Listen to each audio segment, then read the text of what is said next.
The miser and his gold.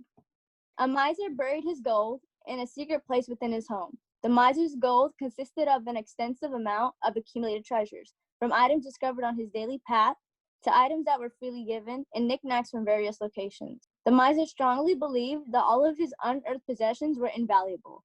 As a result, the miser's stack of hidden treasures became difficult for him to part from, and the collection grew in size and quantity.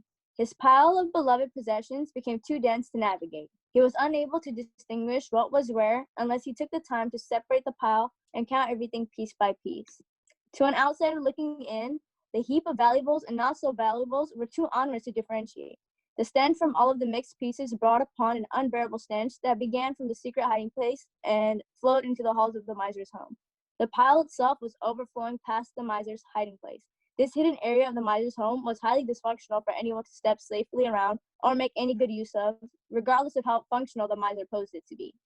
Every day, the miser made his way to his secret place inside of his home. He would uncover the hidden stash of bizarre treasures and counted everything piece by piece to assure that all his gifted belongings were there just as he had left it from the previous visit.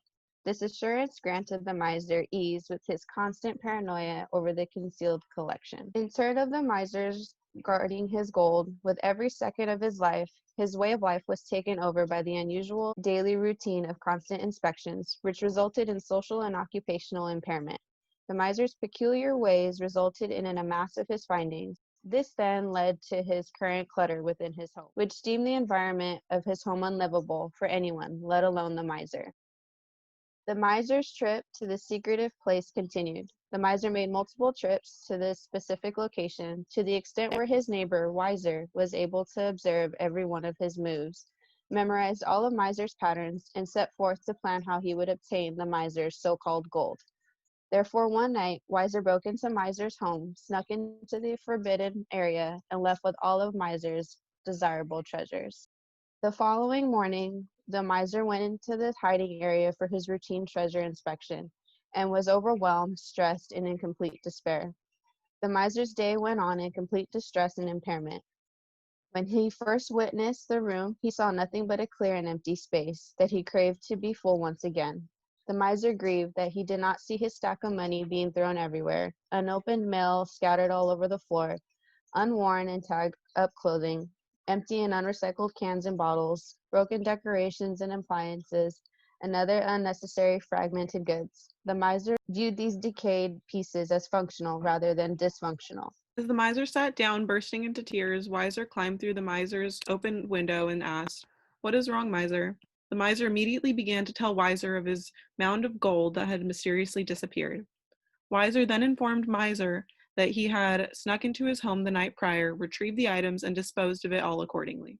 Infuriated, Miser detonated his views upon Wiser, stating, "How could you throw it all away, all of my valuable, priceless, untouchable, and unmatchable treasure?" Wiser replied, "Look, miser, all of that upheaval of nonsense was of no use. It all had you paranoid. You gave up your life and dedicated it to things that have no impact or value.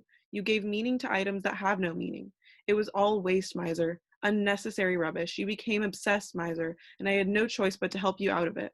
The miser, even more on edge, exploded, saying, "You do not understand. I know why you really stole my fortune. You were envious of what I had secretly kept within my home.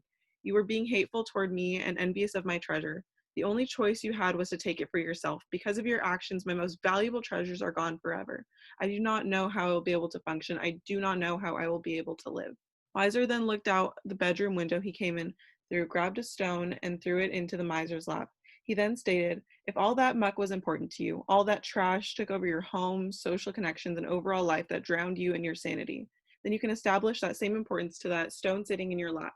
Apply all of that meaning, distress, and impairment to that stone." Regardless of the reality of the miser's mountain of garbage, Miser did not find it problematic. Despite the evidence, his obvious dysfunction and first-hand testimony from Wiser, the miser still highly believed that all of his now disposed objects were truly and significantly valuable. Nevertheless, Miser continued his journey on a new collection of worthless and senseless articles to fill the space once again.